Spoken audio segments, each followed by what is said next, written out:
Good morning, good afternoon, good evening, wherever you are. Welcome to the launch of the Indiaspora Philanthropy Leaders List 2021. Most of you on the program know about Indiaspora, but perhaps some of you don't. So let me introduce us and what we do.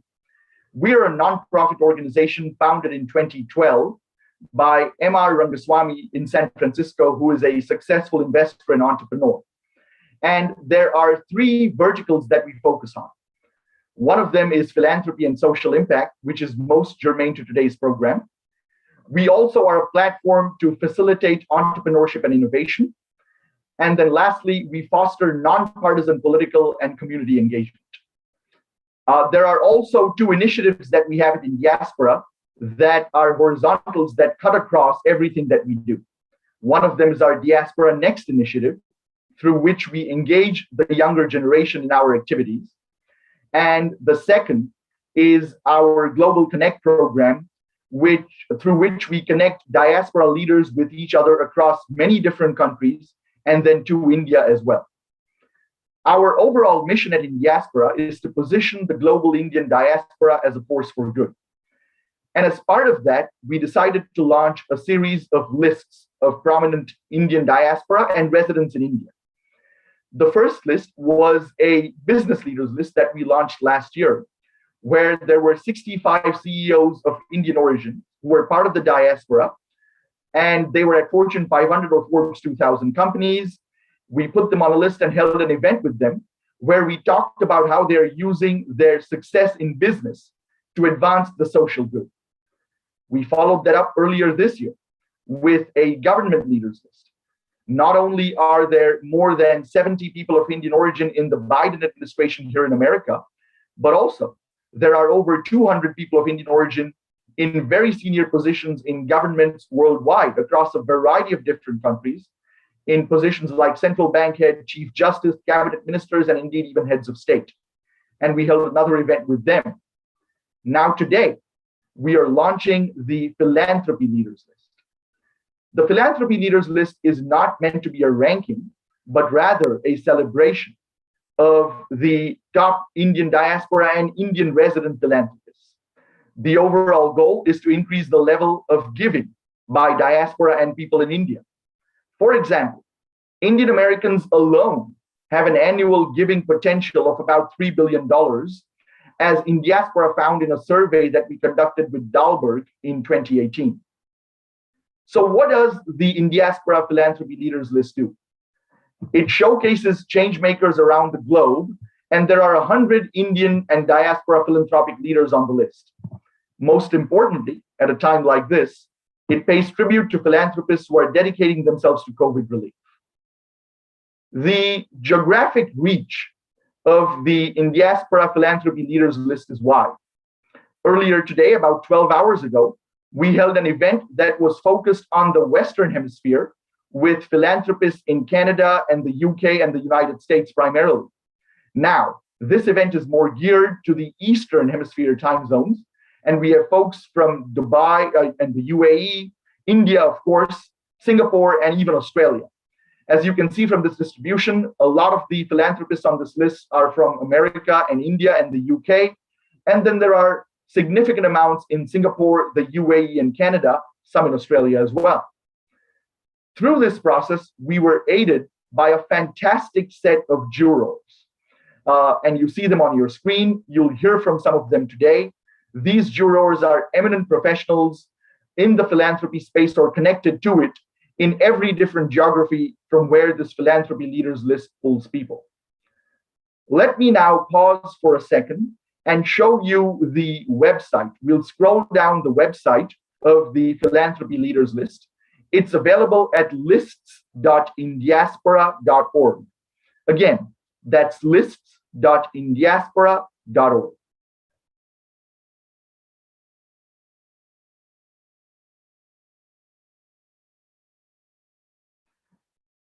So what are the different areas that our philanthropists focus on? Indeed, the areas are as wide and as differing and as diverse as the philanthropists on the list themselves.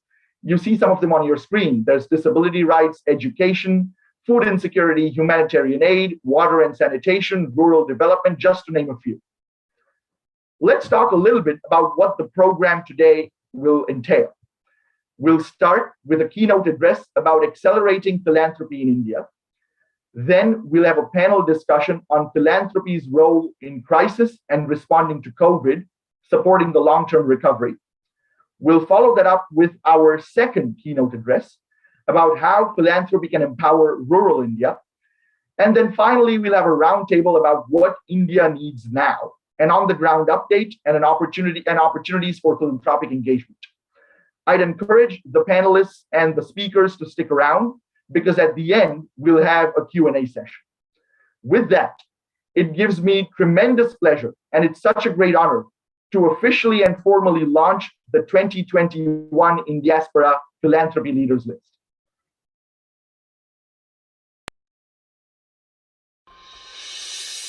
The Indian diaspora's presence can be seen in every sector of society, positively impacting the global community and leaving an undeniable footprint in the philanthropic ecosystem. Tackling issues such as healthcare inequality, food insecurity, lack of educational resources, and gender inequality. I really do think that the philanthropist receives as much as he or she gives. The Indian community has tremendous philanthropic potential, and we see the next decade as a very important time for elevating its level of giving. All you need to do is to take a few minutes and give to your favorite cause. Philanthropy is specific and unique to the philanthropist. Whether it's through direct personal giving or amplifying giving through community engagement and partnerships, every philanthropist thinks about giving in a way that aligns with their personal journey, philosophy, and goals. The Indiaspora Philanthropy Leaders List recognizes and celebrates these leaders. In this last year of uncertainty and concern, our community has proven that we are able to tackle a diverse set of needs through tremendous generosity and innovation. The recent increases in giving prove that it is truly a transformative moment for Indian philanthropy. Indiaspora is proud to shine a spotlight on these exceptional philanthropists of the Indian diaspora.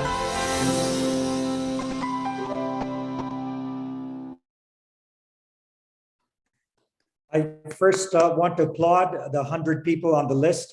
They're such change makers and inspirational leaders for the Indian diaspora as well as Indians. Hello, everyone. This is M.R. Rangaswamy, the founder of Indiaspora. I'm pleased to be here with you today and also to tell you about a bold, audacious goal that Indiaspora has set for itself, and we seek all your help to fulfill this dream and objective. And that is to double the giving and impact of the diaspora as well as Indians in the next 5 years. This will only take a 15% increase in our giving over the next 5 years to make this happen. And I hope these philanthropic leaders, as well as everyone watching this program, will make that a reality today. I'm here to introduce our first keynote. He doesn't need a big introduction, but I'm going to embarrass him a little bit. I first met him when he was pitching me his private equity and venture fund when he was living in the US, planning to come to India, and he started this fund.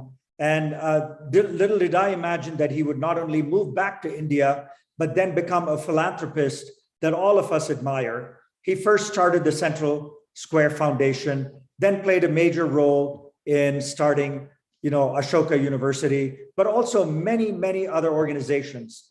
Ashish Dhawan has been such a key person and a catalyst in spawning new organizations, in increasing capacity, in opening up new avenues for philanthropy in India. And so without further ado, I would like to welcome Ashish to turn on his video and join us for his opening keynote, where he's going to discuss how we can increase the philanthropic giving in India. Hello, Ashish. Welcome. Thank you, MR. It's an honor to be invited here. I've known you for 20 plus years, and it's incredible to see the work that Indiaspora is doing, and an honor to be on this list. I have a presentation that I'll run through, but I wanted to start by saying that I'm very excited at the prospects of the what's happening in India and with the diaspora. I think the philanthropy has been an essential part of India for centuries. But we're at a seminal moment where wealth has been crystallized to a great extent in the last decade or two. And we always had leaders like the Tatas who've been giving for decades. But given the number of first generation wealth creators in India and around the world, we're seeing such an upsurge in philanthropic giving in the more recent past.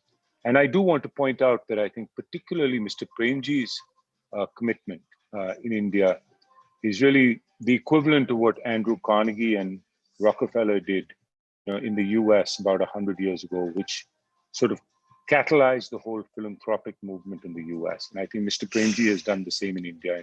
And folks like Nandan have shown us how he can be so innovative and so creative and work at such scale to make things happen. So frankly, these are two great role models we have. And so many other people like Ronnie and Anu and others who are involved in this program as well. So I'd like to request for the slides that I have to be pulled up and run you through some of my thoughts. The next slide, please. So, I mean, clearly there's the opportunity for strategic giving, strategic philanthropy, and this can be a real driver for economic and social transformation in India. India is still just a $2.5 trillion economy. Our per capita income's only $2,000. But the state does spend now almost $300 billion on development expenditure. This is largely spent by state governments in India. So philanthropy will always be a drop in the bucket compared to what government spends, that $300 billion of development expenditure. And so really my belief is that the best philanthropy needs to be flexible, innovative, and yet audacious to attempt system change, to really attempt to make that 300 billion more effective, to come up with new ideas, which government can't do because it's a behemoth, to create an ecosystem in terms of partnerships and working with others, and really to take a long-term view in terms of shaping the agenda, supporting organizations and organization building. And there's a real opportunity to do that in the Indian context, given that we have so many problems that are yet to be solved, whether it's in education, health, or many other areas. The next slide, please. My own journey just started about a decade ago, and I've learned so much over this period of time. As MR mentioned, really spent most of my time with Ashoka and CSF, but in the last 3 years, I've also created a few other organizations. And now my own plan over the next 10, 15 years is to take a much more focused approach to building more institutions and foundations in key areas of economic growth, creating greater opportunity for all, and a thriving global South ecosystem. By that, I mean that one of the things I've realized is a great opportunity for us to learn from other developing emerging countries where conditions are similar to India, and for India to lead the world with its development model, given that I believe that the Chinese state, given that it lacks a civil society sector, the way India has one, we have a real opportunity to lead the emerging world in terms of not just philanthropic giving, but also role models for development. The next slide, please. I believe it's a moment for us to look at accelerating philanthropy in India. MR has set a goal of doubling philanthropy. I think that's very achievable. As I mentioned earlier, a lot of wealth has gotten crystallized. A lot of philanthropists are choosing to give later in life. I personally left my corporate career in my early 40s. And even if people don't leave their corporate career, most people will stay. I do see now, I mean, we've seen it in the context of Ashoka. We have 150 plus founders, donors. Many of them are in their 40s and 50s. They've just written meaningful check. And I believe if they're encouraged, we can see them start to give more, give sooner, and give better. And that's the real opportunity I see in the Indian context. The next slide, please. There are many initiatives in India that have helped spur giving.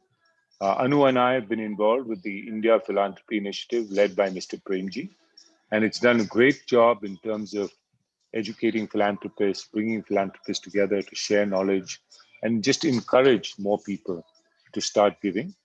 There are also organizations like Dasra, Give India, many others that have worked on spurring the philanthropic ecosystem. I'm working on a new initiative as well called AIP, along with a couple of other philanthropists, where the idea really is to further spur philanthropy and to do this in a very structured manner, much like a wealth management firm, where there are senior resources working on philanthropic advisory for HNIs in particular and UHNIs. And we build, I still believe we need lots of frameworks, case studies, and more networks to be created. So I think there's more to be done, particularly to encourage first-time givers, some of the givers in their 40s and 50s, etc. The next slide, please. I think there's great degree to be learned from people who've come ahead of us. Obviously, the Tatas have created a number of great institutions in India, from the Indian Institute of Science to TIFR, TIS, Tata Memorial Center, the NCPA, etc., etc. And they're running wonderful programs to this date. I do want to point out, Andrew Carnegie, who was the richest person in the world at one point in time, and then hung up his boots and really dedicated the last part of his life to philanthropy, and famously said that he who dies rich dies disgraced. And what a lot of you may not know, that he actually created about 20 institutions in his lifetime, and the Carnegie Foundation continues to do incredible work. This is just a list of a few of the institutions, but there are really about 20 that he created. And I think there's a real opportunity for many philanthropists in India to not just run programs, but build a variety of different institutions that have a lasting effect in terms of economic and social transformation. There are so many institutional voids to be filled. There's so much that can be done at the early stages in terms of getting these institutions up and running. And there are more leaders and there's more talent coming to the sector to really build these high quality institutions. So much like what Carnegie did, and what I'll show you, just if you could turn to the next slide. The Rockefeller Foundation also, I've been studying a little bit of the history of philanthropy, some incredible work. Many of you may not know that the Green Revolution, which actually hit India, 40 years ago, 50 years ago, a lot of the research that was done in Mexico, elsewhere, was actually funded by the Rockefeller Foundation. Similarly, the early work in this education in the southern part of the US through the Global Education Board by the Rockefeller, and many other such programs. The Ford Foundation came later, has done some really catalytic work. So there's a lot for us to learn from these institutions and to be inspired. And I think this is a seminal moment where philanthropists should not only accelerate the giving, but also be really audacious to think, can we be inspired by the Tatas, the Rockefellers, the Carnegies, the Fords, to do something similar in the Indian context, which is to build institutions that will last and to drive catalytic programs that will get the state to perform better in terms of delivering essential development services in the Indian context. And so I'm personally very excited about doing much more myself in the next 15 years and really working alongside many others who are embarking on this journey. Thank you for inviting me, and I look forward to listening to my fellow co-panelists. Thank you so much, Ashish, for this inspiring message. Great to hear about your new initiative to accelerate Indian philanthropy by promoting Indian philanthropists to give more, give sooner, and give better. I think we should all be excited about the next few years, maybe even the next couple of decades, because they present a great opportunity for higher levels of strategic giving from Indian philanthropists. Also, thank you for sharing your journey and catalyzing social change with all the institution building work that you and your team at the foundation have done. Really appreciate your participation at our launch event. Thanks a lot. My name is Ashish Shah, and I am the Senior Director of Philanthropy at Indiaspora. I'm delighted to announce our next panel discussion. The panel is titled Philanthropy's Role in Crisis, Responding to COVID-19 and Supporting Long-Term Recovery. The broad objective of this panel is to have our panelists reflect and provide their perspective on the role that philanthropy has played and continues to play in responding to the pandemic, and discuss some ways that we can sustain this momentum in the long run. I'm excited to introduce the panel for this session. We have Anand Deshpande joining us from India. Anand is a longtime Indiaspora member and founder, chairman, and managing director of Persistent Systems. We also have Anu Aga joining us from India. Anu is the former chairperson of Thermax and founder, trustee of Teach for India. Anand and Anu are both featured on our philanthropy leaders list. We also have Vikram Khanna joining us from Singapore. Vikram is the associate editor and economic affairs commentator at the Straits Times in Singapore, and one of our esteemed jurors who helped us with this list. And finally, to moderate this panel, we are delighted to have Abhishek Sharma, who is the CEO of Foundation Holdings. Abhishek is joining us from Dubai, and he is also one of our jurors who has offered us incredible support that has helped us put this list together. So welcome everyone. And Abhishek, let me turn this over to you. Good morning from Dubai. Hopefully everyone's doing well. I had the privilege of going to the University of Pennsylvania, and the alma mater or the founder of that university is Benjamin Franklin. A quote he often had used was, "A man wrapped up in himself makes a very small bundle." Now, at that point, hopefully it edited it a man or woman, but hopefully the point is clear. It's my pleasure today to welcome Mrs. Anuaga, Mr. Anand, as well as Mr. Vikram. It really is an honor. The way to kick it off, I just have 3 rapid fire questions, if that's okay with everyone. What does philanthropy actually mean to each of you? How did you arrive at your philanthropic priorities? And when did you get serious about philanthropy? So if I could please turn it to Mrs. Anu, just to please kick this off.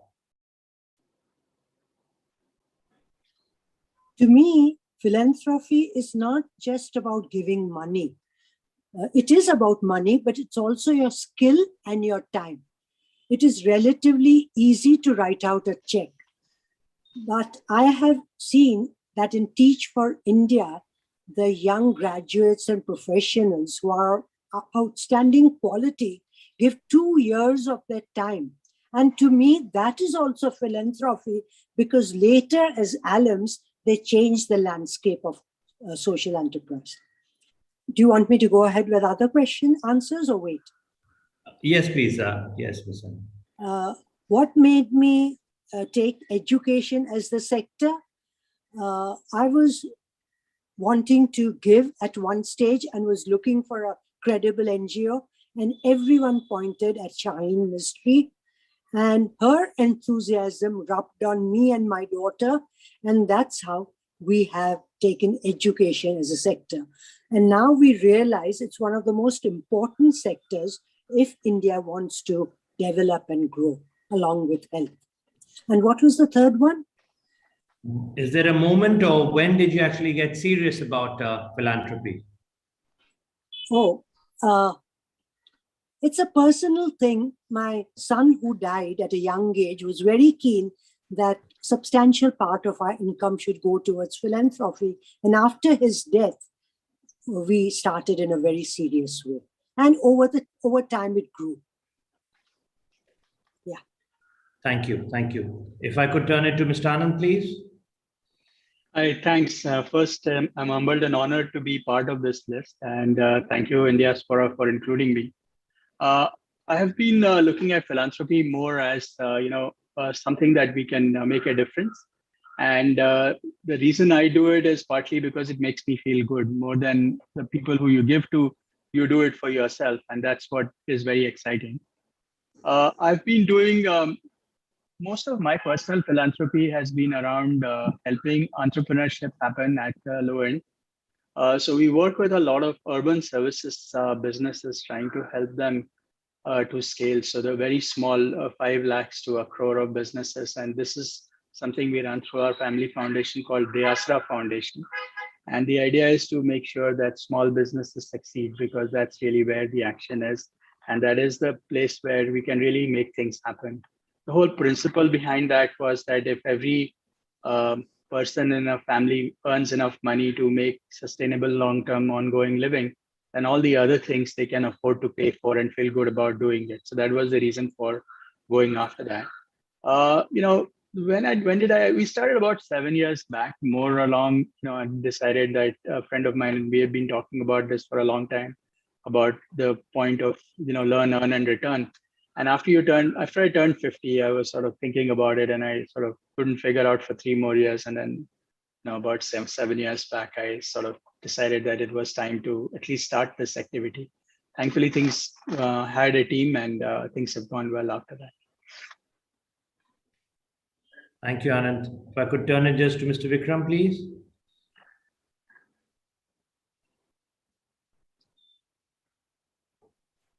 I believe, yeah. Sorry. Well, thank you for including me in this program. I'm not in the league of some of the philanthropists, but nevertheless, I might have a few thoughts to share. As to the first question of what philanthropy means, I mean, it's a very good question, because I think philanthropy means different things to different people, and even to philanthropists themselves. So you have, for example, the Gates Foundation approach to philanthropy is to save as many lives at as low a dollar cost as possible. So that's why they support initiatives such as childhood immunization, malaria eradication, HIV, sanitation, and so on, which have a huge payoff in terms of lives saved at relatively low cost. Then you have George Soros, for example, who's a completely different approach. He believes that for the betterment of societies, you need to change political systems, root and branch. So that's why he's supported progressive movements in repressed countries in Eastern Europe, Myanmar, and so on. So, and other philanthropists have their pet causes, whether it's education, whether it's health, whether it's children, people with disabilities, etc., etc. From my own view is that philanthropy is basically about filling gaps, about doing things that the governments are not doing or not doing enough, and also creating institutions that are not created by the state. I think as Mr. Dhawan alluded. But effective philanthropy should also is not just about giving and being generous. It's also about professionalism. It's also about monitoring outcomes. It's about forging partnerships, ensuring transparency, and doing things that catalyze more giving. And I think these are what a lot of the foundations that Mr. Dhawan described. I think these are things that they have done. They have built, the philanthropic body has itself become an institution. So that's it, yeah. So that's, as for my own involvement, it's been limited. I do have a resort in Bali, in Indonesia, and we support children in the neighboring schools. So we adopt a child and see him through his entire education. And I sat on the board of Singapore's oldest arts center called the Substation, which is basically totally dependent on donations, both from government and private individuals.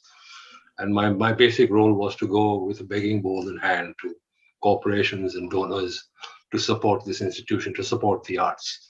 So yeah, so that's my limited journey. Thank you. That's helpful. So, I guess at least in this part of the world, we've been referring to COVID with the DC and AD lens, pre-COVID and post-COVID. So if I again turn it back to you, Mrs. Anu, just what have you felt with COVID in terms of the impact and the changes which are coming for philanthropy? Again, your own personal lens, but also in your cohort, how are people treating this, and that any guidance and any views would be welcome. Sure. When COVID hit us first, we were in a dilemma. We support a certain set of NGOs.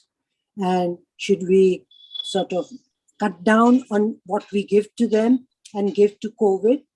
And then we realized that none of the NGOs, especially education, you can cut down. You have to increase, in fact. So it was give to your regular NGOs plus and give to the cause of COVID. And when we saw the images of the migrant workers during the first lockdown, we realized these are the people we haven't thought of for. And we need to reach out to them for basics like food. And so COVID opened our eyes to many areas where we were blind to. And I think we cannot forget these. And this will have to be a long-term giving for certain causes. Thank you. Mr. Anand, please. Yeah, I'd like to extend from what Anu said. And I think one of the things that I noticed during COVID, which was very encouraging in some sense, is that many givers, including individuals and companies, came together and thought of working their philanthropic donations together rather than doing our own individual, whatever we might be doing. And I was very encouraged at the support and the excitement that got created out of that. And Anu and I are both part of Pune, and the chamber was very active in some of these activities. And it was very heartening to see individuals, companies, and everyone else coming together with government to really channelize efforts to support the COVID cause in some sense. So we were not just donating on our own cause, but together as a platform. And I thought that impact was very good. And I believe that we should learn from this. And for some of the other things, creating a mission that includes many people, whether it's corporates, individuals, and all of us, and doing impact can really give us long-term returns and results. So I'm really excited about the experiment that got forced upon us because of COVID, but looking forward, this is something we should extend. Just on COVID further along, I think we are still not done on maybe the basic infrastructure for healthcare may have been a little bit better than what it is. But I think the biggest challenge that comes ahead is the livelihoods and the businesses that have suffered. I work very closely with very small businesses, and I can say that all of them are hurting very poorly. They have not had steady customers for many, many months now. And I think we really need to do something to rebuild these businesses, because that is the essential infrastructure for our country. Mr. Vikram, any thoughts? Yes, I mean, as tracking the crisis as a journalist, I think one of the things is this is a unique kind of crisis. It's not a national crisis. It's not even a series of national crises. It is actually a global crisis. So I think the most effective philanthropy really has been that which has a global dimension. So, for example, the efforts to expand vaccine production capacity across the world, the whole COVAX thing, I think that those have been very important in this crisis. As far as India and developing countries are concerned, I think the crisis has brought out the importance of primary healthcare systems. I think this has been very, very neglected in many of these countries. In India, for example, a lot of communities were left to their own devices. They had to depend on the local pharmacist or whatever it is to treat people. Of course, he didn't have the knowledge, or he didn't know what to do. And I think this is an underfunded area. It gets about half of what education gets, and I think this is a priority going forward. And also, I think Anu Agha had mentioned a lot of the people who fall between the cracks, the migrant workers, the people who we never think of, people in jails, for example, people with mental illness, for example. Mental illness was underfunded even before the COVID crisis. It's even worse now. And finally, I think COVID has highlighted the importance of supply chains.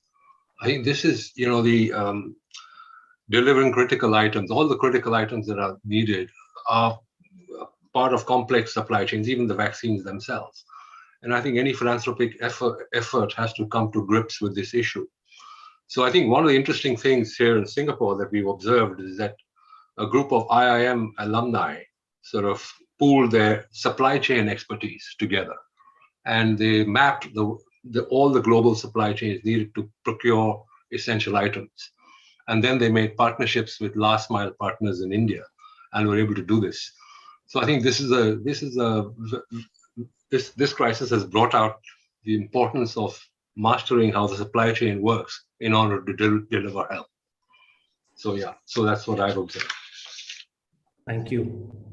Just taking a step back, Mr. Nanu, in terms of aspiring philanthropists, I guess really the youth of today, what advice would you have for some of the younger generation who are aspiring or looking forward to get really into philanthropy from your own journey? Any guidance, any advice for the futures? Yeah, I would say, as Anand said, in giving, you receive far more. My life has been enriched when the children from Akanksha and Teach for India come to my place and I see things through their eyes, you know. For example, when they came to my house, they said, this is a boot khana. This means such a big house, how can you live alone? And when you go to the house and you see a small place where 8 people are living, it hits you. So through their lens, you could see things. So I would tell the young people, get involved in a cause you enjoy doing something. First, try out different things to see where your passion is. Select that cause and go deep into it, and your life will definitely be enriched. That would be mine. Thank you. Anand?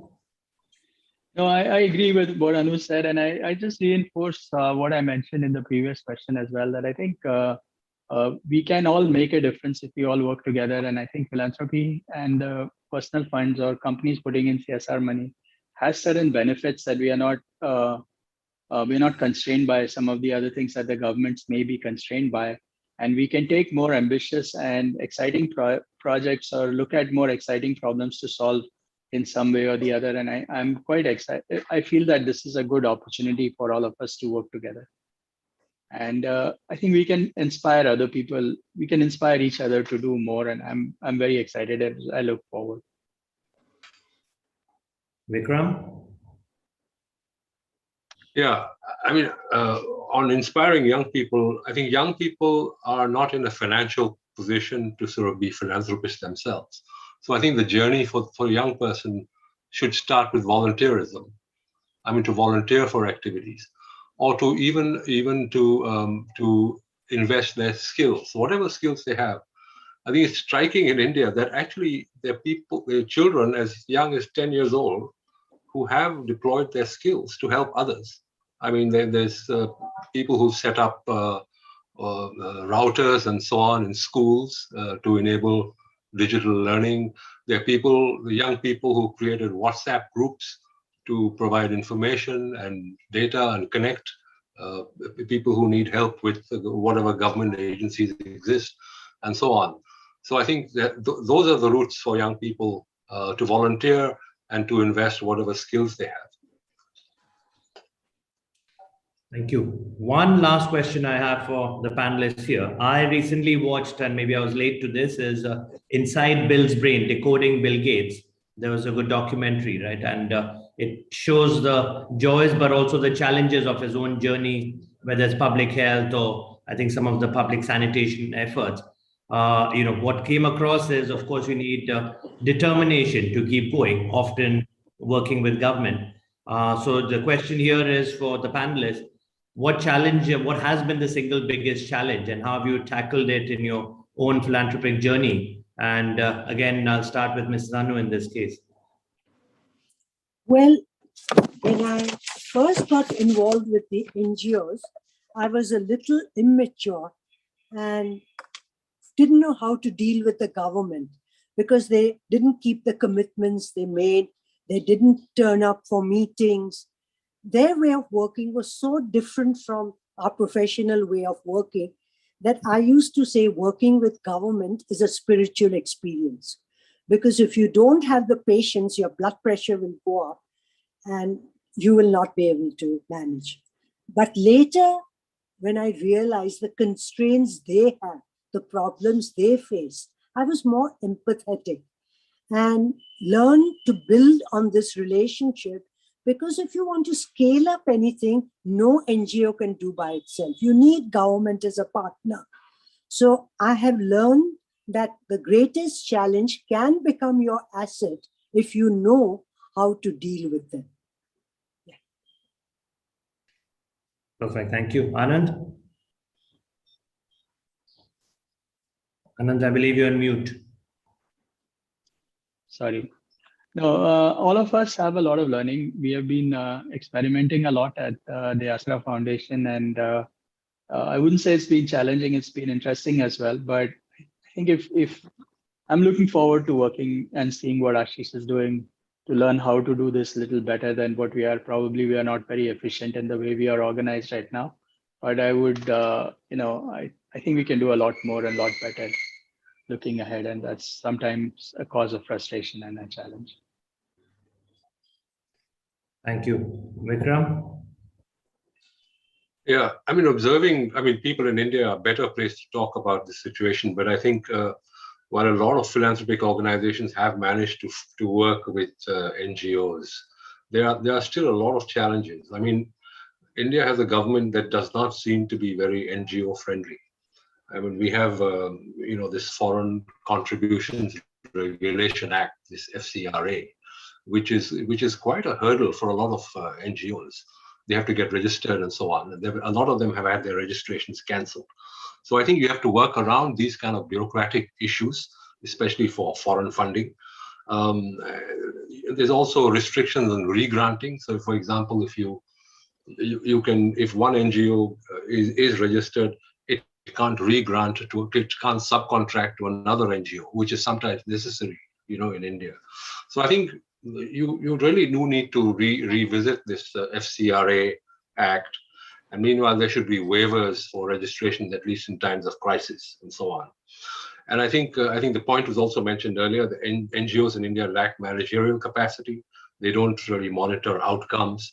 Their boards, the people from corporate India do not sit on the boards of NGOs. They don't have that kind of capacity. So it's important to not just fund causes, but to fund the NGOs organizationally, to make sure they are resilient, that they have built some financial reserves, that they have some sort of organizational strength. I think that should also be a focus of philanthropy, in order to sort of make the whole ecosystem work better.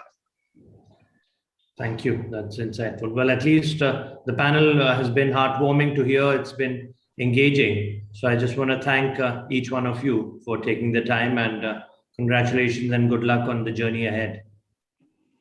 Thank you so much, Abhishek. Great to hear you moderate this very inspiring panel with Anu, with Vikram and Anand. I want to thank every one of you who have been on this list as well, the initial 100 list. Hello again, everyone. This is M.R. Rangaswamy, and I have the pleasure of introducing our next keynote, who, again, doesn't need much introduction. All he did in his past was to pioneer a cable TV operation, start one of India's largest toothbrush companies, as well as be known as one of the 75 most influential people in the 21st century. This is what he did in the first innings. In the second innings, he co-founded a global edtech leader, Upgrad, which has impacted over 1 million learners across the world. And now, along with his wife, they're co-founders for the nonprofit Swades Foundation, which is committed to empowering 1 million lives in rural India. So without further ado, I'd like to welcome Ronnie Screwvala. Ronnie, the floor is yours. If you can unmute yourself and turn your video on, we'll be ready to go. Welcome. Good morning, everybody. Good morning. Thank you. Thank you for the introduction. Thank you for having me here. I like panel discussions because they're always a lot more diverse views. And I think given the onerous task of talking to all of you who've pretty much been there and done that for 10 minutes. So I just had a few sort of headline thoughts. Firstly, thank you for conferring us with an honor at this award ceremony too. But that just brought me to my first thought. When I first sort of got the mail, I just thought, when you're giving back, which in itself is such a personal thing, and is it something that really needs that kind of an award? Is awards even a relevant area when you're giving back and when it's something that's so personal? I think that's just food for thought. I did kind of reconcile to the fact that I think more and more forums like this, and maybe awards like this and recognition like this, encourage different people at different levels. But it also evangelizes what we all really want to do, so that more and more people feel the need to do that. So I just think it's a question of when you're looking to award in an area which is so personal, is that something that needs to be positioned in really the right manner? And I think we have, but I just want to leave that thought with everyone here.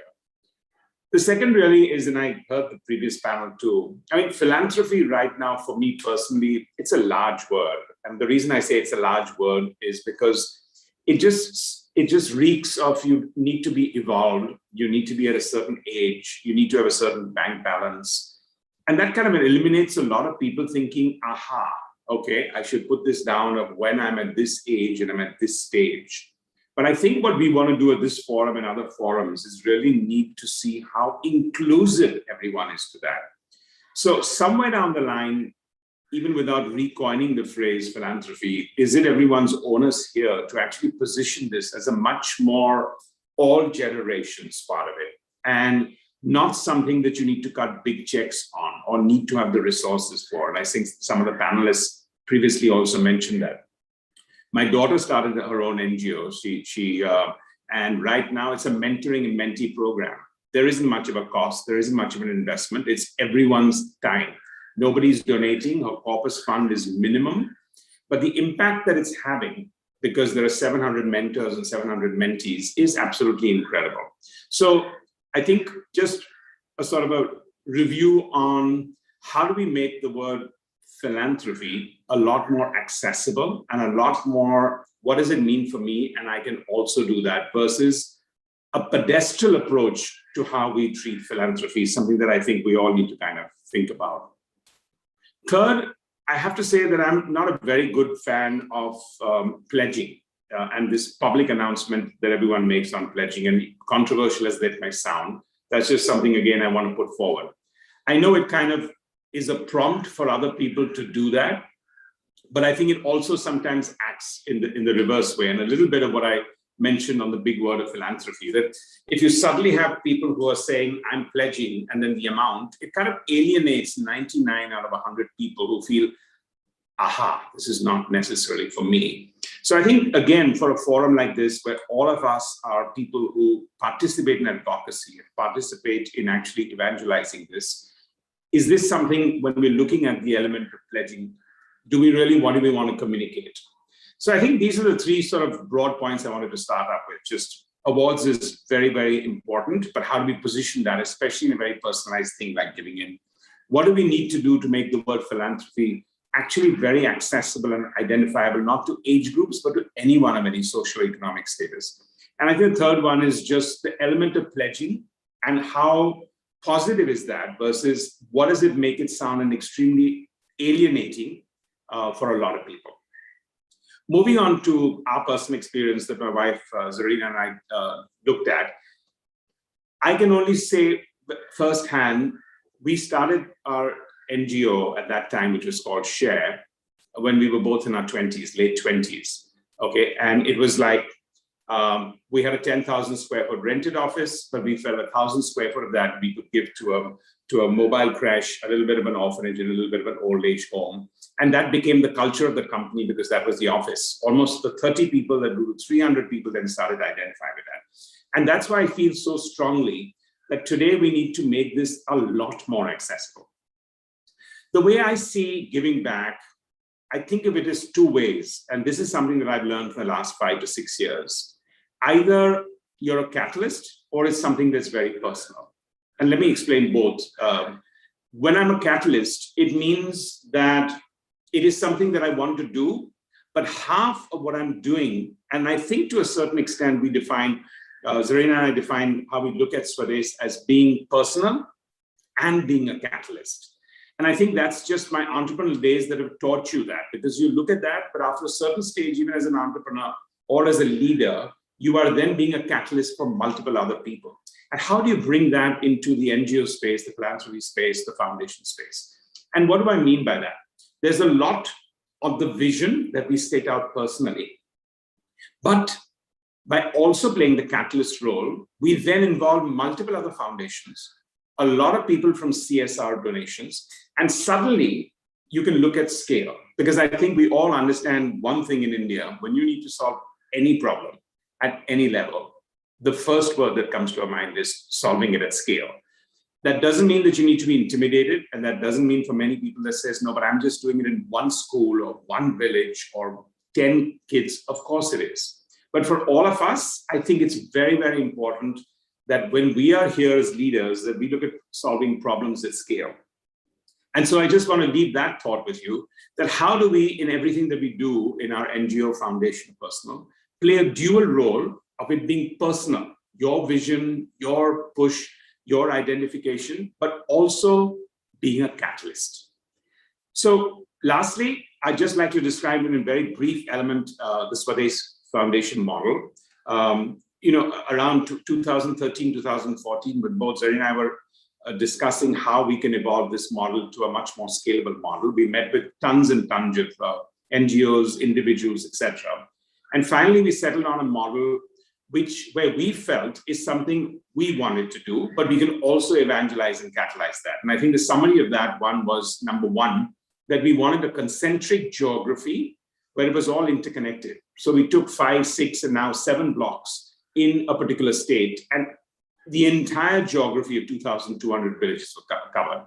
Second, with a lot of naysayers, we also approached it with the fact that we wanted to impact the entire village in all aspects, from water, and sanitation, and education, and health to livelihood.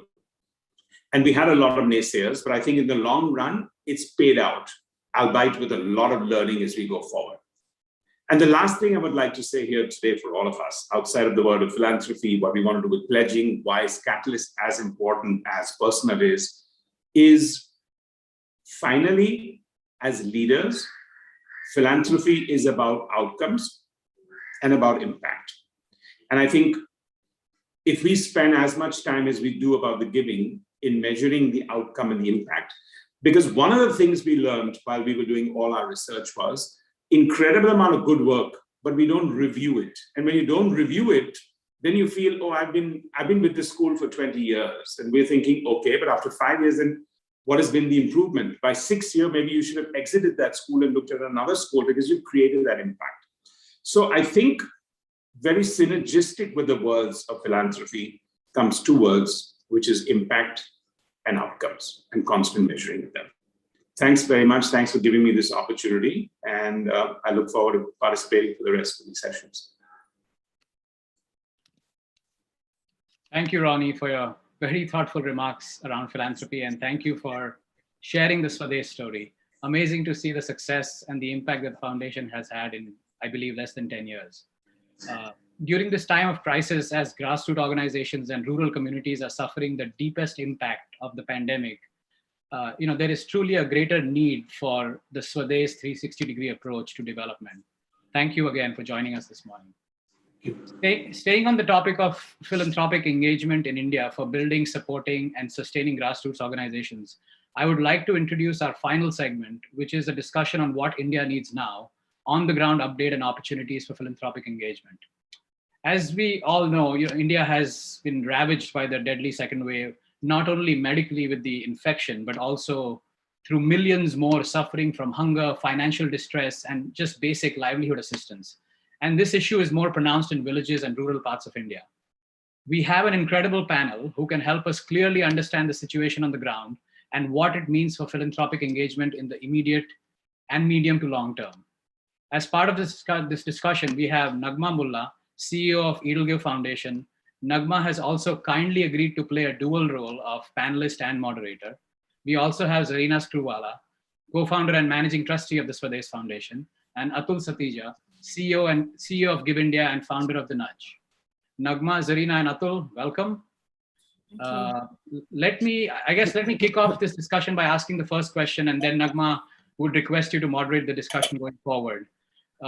So grassroots organizations have been critical to COVID response in India, especially when it comes to the last mile. What are the current challenges that these organizations are facing, and what can philanthropy do to strengthen the capacity of these organizations? Nagma, maybe you can start, and followed by Zarina and then Atul. Yeah, thank you, Ashish. Thank you. A deep gratitude for being invited for such a fantastic discourse. And always great to be with Indiaspora. And welcome, Zarina and Atul. I'll just respond to the very apt question that was put out by Ashish here. But I think in the last 2 years, let me just come through the point. We've always heard that the development sector in India is more intuitive, maybe less strategic, less processized, but more empathetic, and we will have to build a lot of capacities. My personal take is in the last 2 years, 1.5, 2 years, we've actually busted a lot of that myth, because in March, this entire sector rallied and turned around its processes, its people, and every bit of resources that they had to ensure that the worst affected people did not suffer. And that happened in front of our eyes within hours and not days. When a sector has undergone this kind of a churn, to respond to the need, I think we have to first acknowledge that there are some incredible processes, but even more incredible people that are at the helm of what is going on there. I think that has been out. The grassroots have suffered. They have suffered because they have worked nonstop. There's an incredible amount of mental trauma. There is a trauma of having program funding being withdrawn into relief funding. There is less amount of funds for admin, while all the time having a first-hand interface with the worst affected, whether it is through the black fungus that is the most recent of the traumas that they had to face, or the migrant walk, or the food security, or the oxygen crisis. So in that sense, the grassroots are overwhelmed, but have still not given up. They are still at it, and they are still going to go at it. So yes, the grassroots have taught us a lot. They have challenged a lot of what we presume they know and do not know. And also, if we hear clearly, there is a set of capacities that we have the opportunity now to help them build. And here is where I think philanthropy plays a very, very important role. To come again very sharply down to the point where I see philanthropy does not solve global problems. Philanthropy incubates solutions for global problems. Philanthropy is a catalyst to find those solutions. And I think the philanthropists of this country and the philanthropists of the world, if they can now really use all their resources and their absolutely brilliant intent to fund the risk requirement of this sector, to fund the mundane, boring costs that are going to enable these grassroots to go a long, long way ahead, that would be incredible. I think we need to listen to what is the requirement of the people. That is again going to be a habit that we will have to work over, because so far we have had an idea of what it will take to either transform education or bring relief or whatever, but there are some fantastic models that are coming up. So listening, empathizing with the people, coming up with very pro-people and long-term solutions in dialogue instead of as mandates. I think philanthropy has a lot of positive role that we can play, and we have a brilliant opportunity to rise up to the occasion and own, how the future is written in terms of solutions. So I'm really kicked in that sense that out of this trauma, we actually have a chance to build something that was better than before if we give ourselves a chance. And personally, it'll give us very, very, very kicked to be at the cusp of launching GROW, which is about funding 100 organizations in this country, all small and medium, for their core costs. And the way the philanthropic sector has responded to this, it's very heartwarming, and I'm sure we are at the right track. That's been something that I'm very pleased about. But Zarina, as I answer what Ashish said, I think you have been a role model for many years. And we've been seeing not only your work with Swades, but also all the work that Ronnie and you have been involved. As we see what's going on right now, what do you think are the immediate needs that are emerging out of the second wave of COVID? And what do you think are the areas which require attention in India right now? So I think, Nagma, I really agree with you. This COVID has come as a terrible disaster, but it has also opened up huge opportunities, okay? One of the outcomes that we're really working on is, can we rebuild our health systems to be far more robust at the grassroots, at the village level, at the tier 1, tier 2 town level, with equipment, with training, with all the money that's pouring in? Can it make a permanent change in the health systems of the country? Can we use this awful pandemic to come out stronger, to quote you? I think it has been at the forefront of Swades' thinking. How can we change fundamentally the grassroots health systems and infrastructure through the funding that's pouring in from COVID. So that's one aspect. The other aspect, which Swades deeply believes, Nagma, and it's really helped us. So we never stopped. Like you said, we just pivoted. There was a problem and we pivoted. Yes, a lot of our people were right there in the field. We're a very odd animal. We're a grassroots execution foundation. So just very briefly to give you the one line to explain quite a complex organization is we want to create a model of development for rural India. And the model should be capable of lifting 1 million people out of poverty every 5 years, creating a system of sustainable rural transformation. That's sort of like our goal. Now, at the heart of that, Nagma, is our rural community. An empowered rural community is what helped us fight the pandemic, whether it was distributing food in 2,500 villages or a little less than that. Not all of them needed it. But at the heart of it, these trained communities, we call them village development committees, were working with our staff, which is 300 people, day and night, to make sure that messages were given. We were mentoring people who had COVID. We were checking, we were setting up isolation centers in the village itself. They were checking the migrants that came in. The work they did deserves Padma Shri after Padma Shri, really. Absolutely. I can't tell you, they put themselves out there. They've set up community kitchens, but this is because they were infused before the pandemic. For 1.5 years, we changed the way we worked, Nagma, and we made it entirely community-centric. Train the community to pave their own future, create their own pathways, and we train them multiple things. This one gave us a chance to test health, okay? We have like 700, more now, 1,000 community health workers who are totally trained in all health, and we work very closely with the government, very closely in collab. I think one of the things that we've really learned, Nagma, is ask for help. Absolutely. Don't do everything yourself, right? Absolutely. Collaborate. So in media, Ronnie and I are media people. It's like you can't make a film, direct a film, act in the film, Absolutely. be the DOP. You have to get the best of people who share. The main thing they must share is your passion and your vision. And then you can work out all the 100 issues you will have. So whether it is at this point, of course, I'm focusing on health. And the other one that we're really focusing on, Nagma, is livelihoods, because we need to rebuild a lot of systems. And unfortunately, where we work in Raigad, we have been swamped 2 consecutive years by terrible flooding.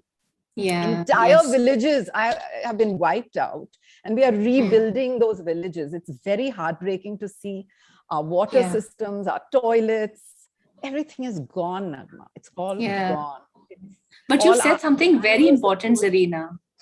Sorry, just to conclude that. Sorry. We should focus on relief, yes, but rebuilding now. Rebuilding, even if it takes infrastructure, there is a tremendous need for that. No, I am sorry I interrupted you. I actually got very excited by something that you said, which is when you said that, your community was actively participating, and not just participating, a lot of times leading. You also leading. Things don't happen just, as a quick response. There's some things that you've done right, because, there's no solution like community-owned solutions, right? If community owns it, it works. But can you give us a little more sense of how you did that? Because I think that is actually the golden. So it is really the heart of the work. Yes. We have a 4E strategy. I'll just tell you, it's engage with the community, empower the community, execute programs in collaboration with multiple stakeholders, and then exit. Now, this magical exit hasn't happened yet, huh? We're working on it. But to say that the heart of the model is what we call the Village Development Committee, which is something Swades has built. We did a lot of debating. Should we take an existing institution and build that and strengthen that? And in the end, we said we want an apolitical organization. We want an organization which is built entirely of volunteers that say, I want to do this for my village. 5 men, 5 women, 2 youth. That's the constituent. Okay. And then we have a whole lot of things where Nagma, the golden thing is, you need to make it difficult for the community. You don't have to just keep giving. You have to tell them, you do this, then we do that. You do this. So we have actually testing.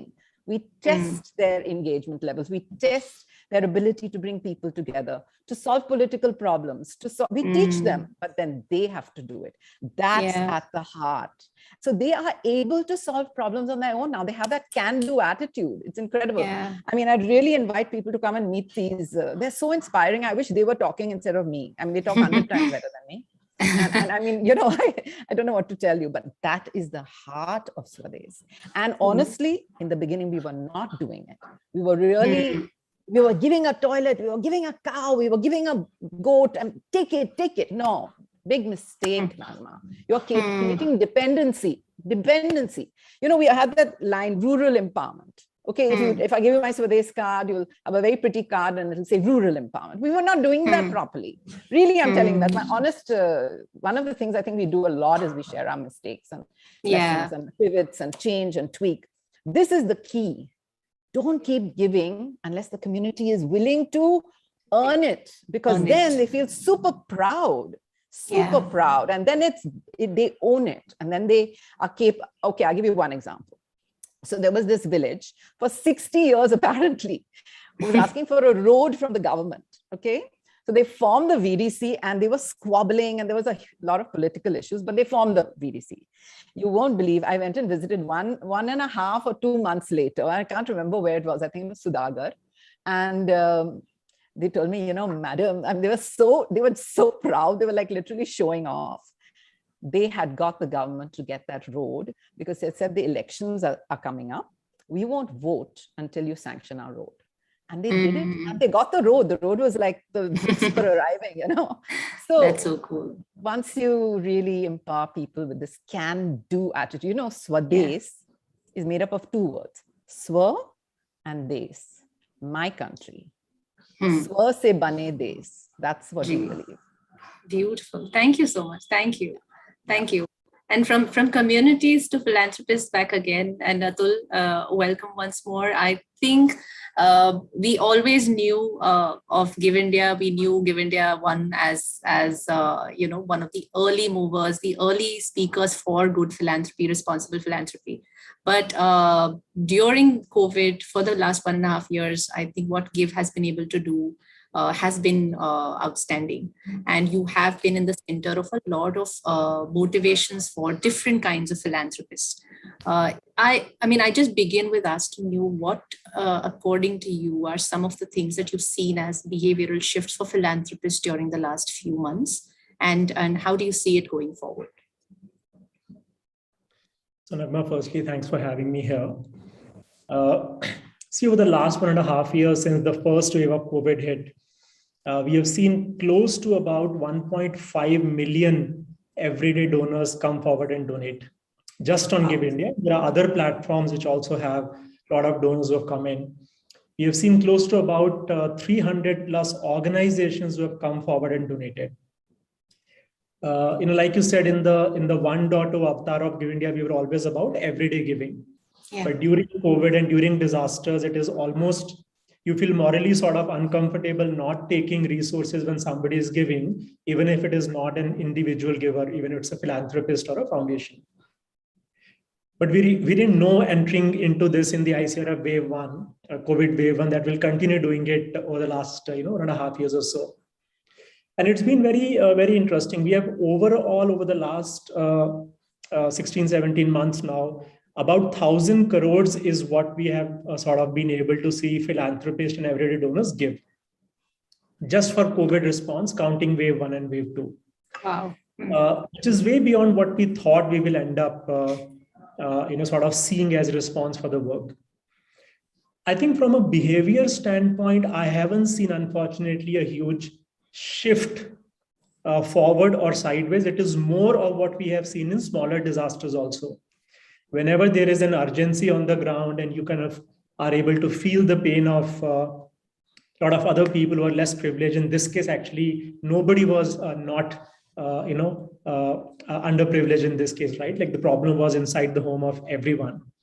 Yeah. So we saw generosity like never before. Everyone came forward and donated, from philanthropists to foundations to corporates to everyday donors across all segments in India and outside.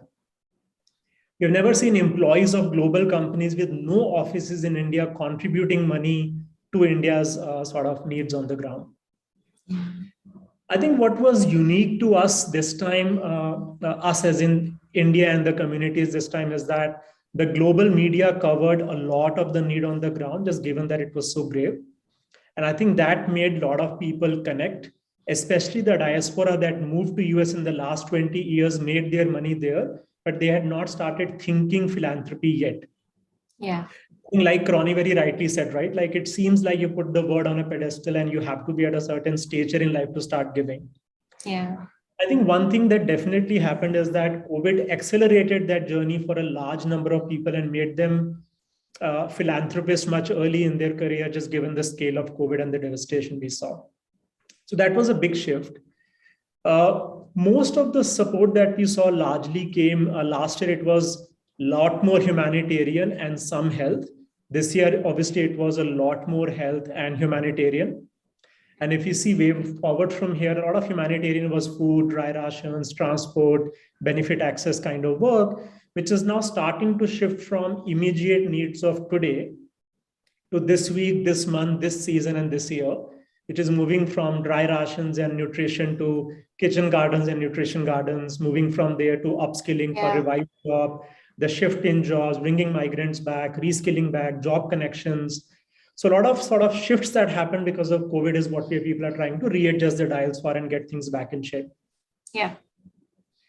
The reality is that, look, the problem is so much bigger. We have lost 10 years of the progress we made in many, many, many communities across the country.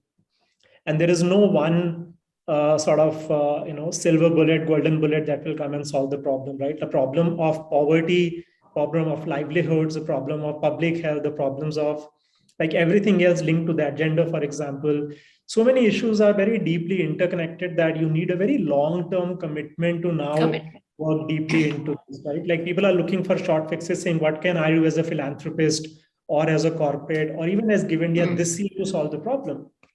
And I think the wise thing to do here is to just brace yourself for a long-term journey of deeper commitment, more commitment, and like you said, more risk.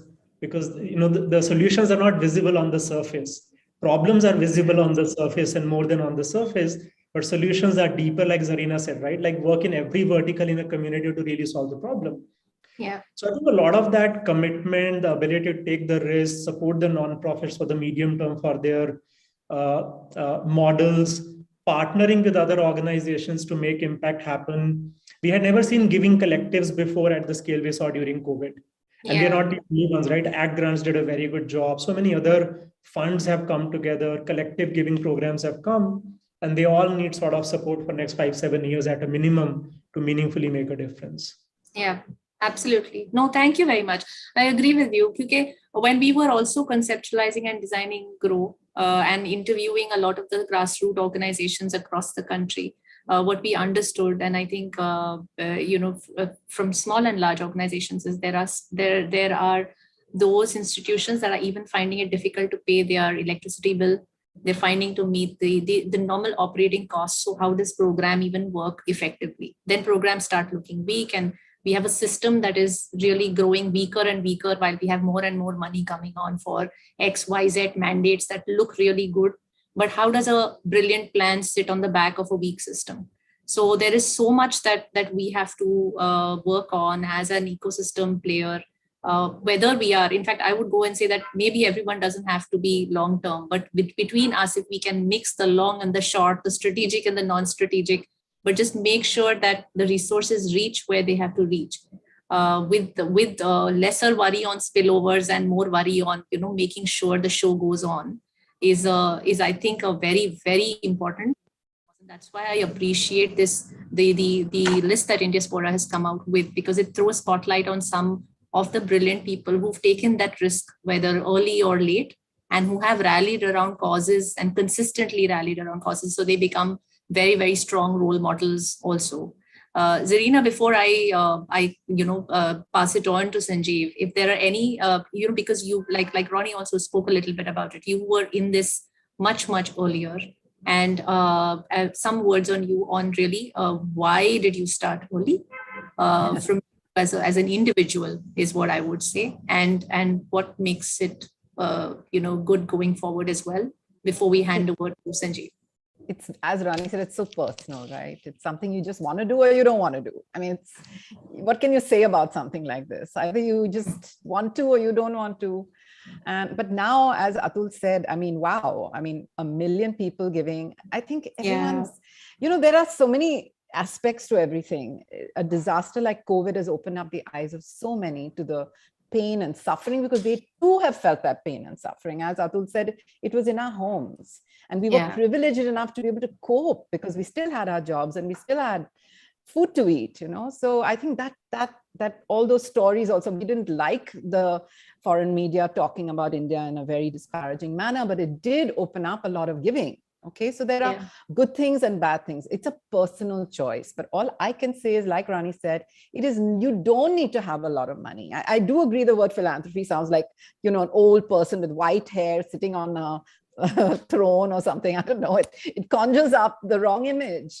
I think the more young people give early, give small, give your time, give your expertise. You can give anything, you can give a smile.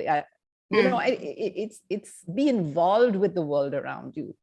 Start with the local, start with small things, or start with your hometown, or start with an organization you trust. It could be anything, but give. There's a lot.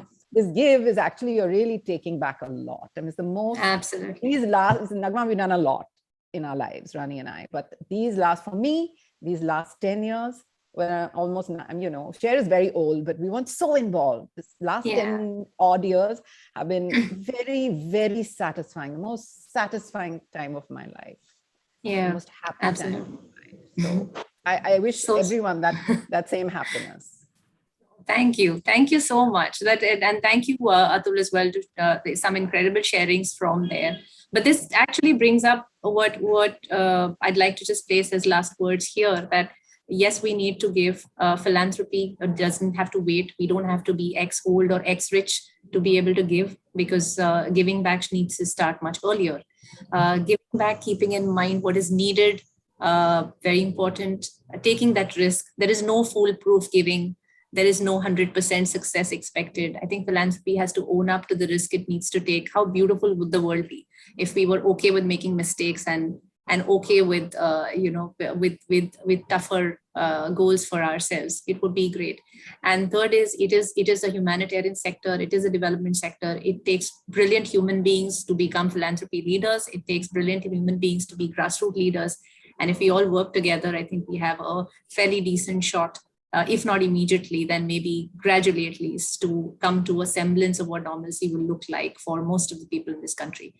So thank you very much for being such brilliant co-panelists. And Sanjeev, over to you. Thank you.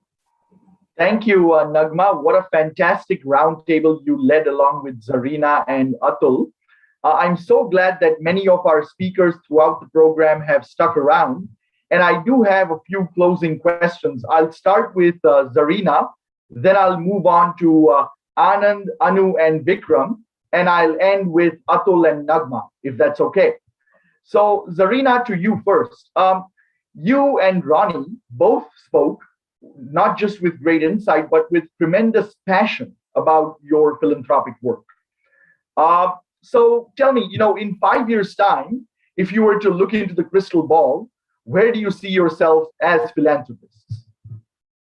So, Sanjeev, what I hope that Swades can do is really, having created that model, create a learning document, share it widely, all our mistakes, all our pivots, all our successes across the whole 360, and at the core, how to empower a community. That's the core. And also, I would certainly hope that we've exited all 7 blocks that we're currently in. So it's high time. We're working out what it means to exit. Is it a chop? I don't think so. It will continue to have M&E systems of various very interesting things that we're developing, including awards and festivals. And so a lot of fun coming up. So I would hope that we've exited, and I hope we're now able to do 2 different geographies of 500,000 and 500,000. Right now we're at 500,000. So I want to be at the 1 million mark. I want to have exited the 500,000. Mangesh, our CEO, is listening to this. So this is what I hope for us. And I would hope that communities take this model up in micro levels, micro learning, each village at a time, taking up this for themselves. That's what I would dream of. Thank you, Zarina. Well said and great insights. Let me turn to Vikram Khanna, our panelist from Singapore. Vikram, we've talked on a few occasions in the past, and as you know, Indiaspora's mission is to position the global Indian diaspora as a force for good. Now, a lot of this begins with diaspora philanthropy in their local communities, the give where you live philosophy, right? And so if you could give us a little bit of an overview of Indian diaspora philanthropy locally in Singapore, not just directed towards India, but in Singapore. Well, I think there are Indian institutions in Singapore that are quite active. For example, the Singapore Indian Chamber of Commerce. They have pooled together a lot of philanthropic activities, especially during COVID times. Singapore also happens to have a lot of quite high net worth individuals from India. Originally from India, but now maybe Singaporean, who have various personal initiatives. And I think the Singaporean Indian, that means the original inhabitants of Singapore who happen to be Indian, they also have their own community-based, like the Malayali Association, the Hindu Endowment Board, and so on. They also have that. But I think one of the important things is the point I made a little earlier, is that people have also invested their skills. The IIM and IIT alumni, for example, have invested a lot of their capabilities. I mentioned supply chain management, but it also extends to other areas. For example, digital, promoting digital literacy, and so on. That has also happened. And I think this is very important, that the Indian diaspora has a lot of very wealthy people, but it also has far more highly skilled people.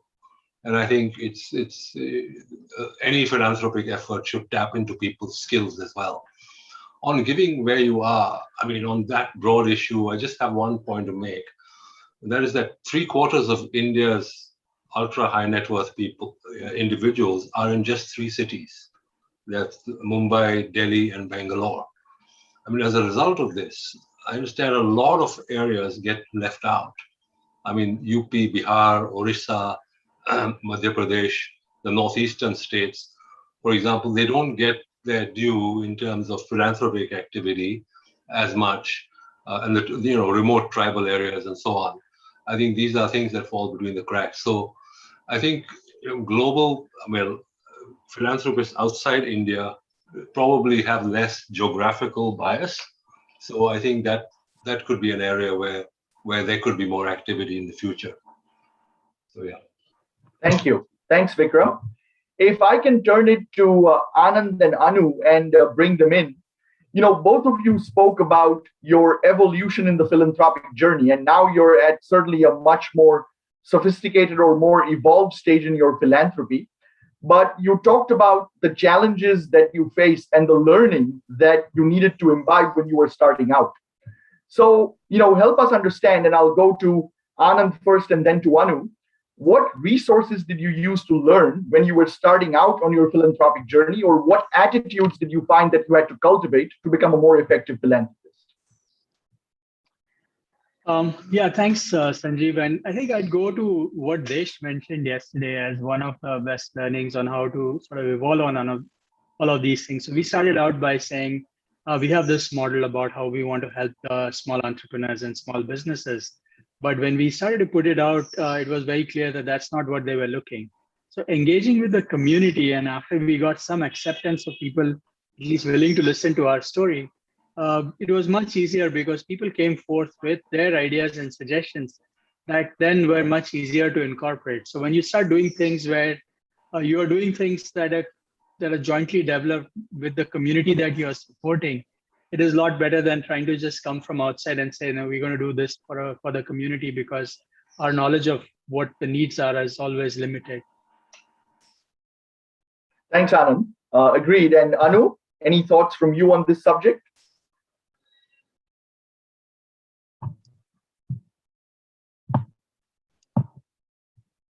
Is Anu? Yes, I do see Anu. Anu, you'll have to unmute and come on video, please. Sure. Yeah, thank you. I cannot start the video, but I'm on. Yeah, we can hear you.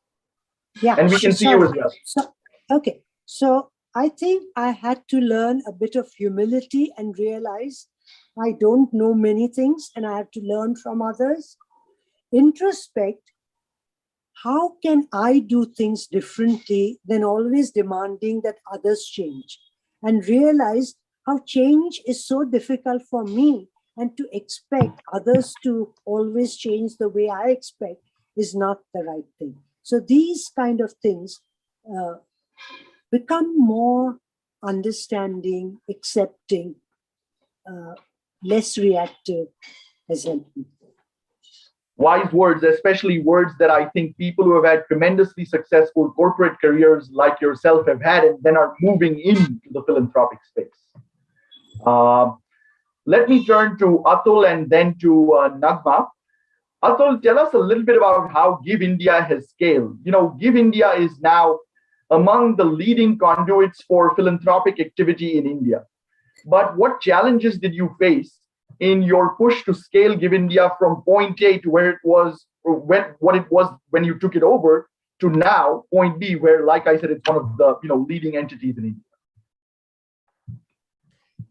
So Sanjeev, I think there are two different paths to the challenges we had to go through this journey. One was very internal, which was to redesign the organization for technology, for products, for thinking online and thinking scale, which was like an internal realignment of talent, aspiration, goal setting, product visions, and stuff like that. It took us actually close to a year to get that right, moving it from Bombay to Bangalore and sort of just changing the culture.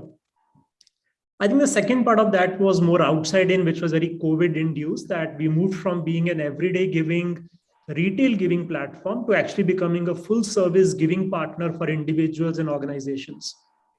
I think the second part is something that we are still at the early stages of. Over the next 1 year, we'll see Give evolve from being an everyday giving platform to being a partner for giving for India and Indians, individuals and organizations globally. And that journey is something that we're just starting on, knowing that with COVID, there's a lot of desire to contribute meaningfully to India. We want to convert that to a long-term commitment to participate in India's needs. So just going through that journey, which again will meet orbit shifting the aspiration once again building the talent that you require sort of to service the need of organizations. Sort of capacity building and go-to-market activities is what we have to invest in now. It's been a lovely journey to watch and have a ringside seat for Atul already in the past, and it looks like there are incredibly exciting times ahead as well for Give India. Nagma, I'll bring you in on a topic that I know that you are very passionate about and that you spoke about, and that's people involved in the philanthropic space, in the philanthropic sector. People who move other people's hearts and minds. You have a column that you write called North Stars, and you profile various folks in the philanthropic realm in that column on a regular basis. Tell us a little bit about why you started that and who are some of the incredible folks that you profile. Oh, thank you. It's one of my most favorite things that I'm doing for the last 6-7 months. No, the idea emerged from the fact that we work in the humanitarian sector. It's been such a difficult time. because we all have to rally around and firefight, and we are, and when I say we, almost see people like me are 2 degrees, 3 degrees away from, the where the crisis actually unfolds. But there are people like Anshu of Goonj, there are people like Ashish from Jan Sahas, there is Flavia Agnes from Majlis. There are these people who have taken on the mandate of addressing grief, crisis, and disasters of all possible kinds on a human basis. They have put their lives out there. They have also, their whole families have also put their lives out there. And to call this anything that is a sacrifice, or there is any element of that, would be actually demeaning what they have chosen to do with their lives. I think the whole North Stars piece came from the fact that the least we can do is recognize the human behind the massive efforts we see. We all run institutions, and we all have a lot we give to running institutions, but somewhere we need to also pause and recognize the human cost of running the work that India is proud of and this country is proud of. So it started honestly with Anshu. He is a dear friend, and I have been a huge admirer of what Goonj does. And I'm now on my 11th piece. I had thought I will write 12 completely. And I have written about, I've chosen to write one about those who have seen work, and also whose work I have been able to see unfold, but also I know them personally. Each piece has changed me, influenced me individually. And I hope that those who read also get a glimpse of some outstanding people that actually move around with us, and we miss them because we are seeing the work and not them. So that's what North Stars is all about. Thank you, Nagma. And Indiaspora has been privileged through our Chalo Give program, for which we did COVID relief both in the United States and in India over the past couple of years, to partner with outstanding organizations like your own Edel Give, like Atul's Give India, and indeed Anshu's Goonj. That has been, a great privilege and learning for us, and hopefully has been impactful to people in the US and in India. But this has been such a wonderful program. I mean, our speakers, our panelists were also insightful, also passionate. I hope that the attendees, like I did, took away a lot from these sessions. And I want to now close this program formally. Thank you all for speaking, participating, our jurors, for helping us put this list together, and congratulate the philanthropists once again on this list as well. Thank you all for being here. And with that, we end this program.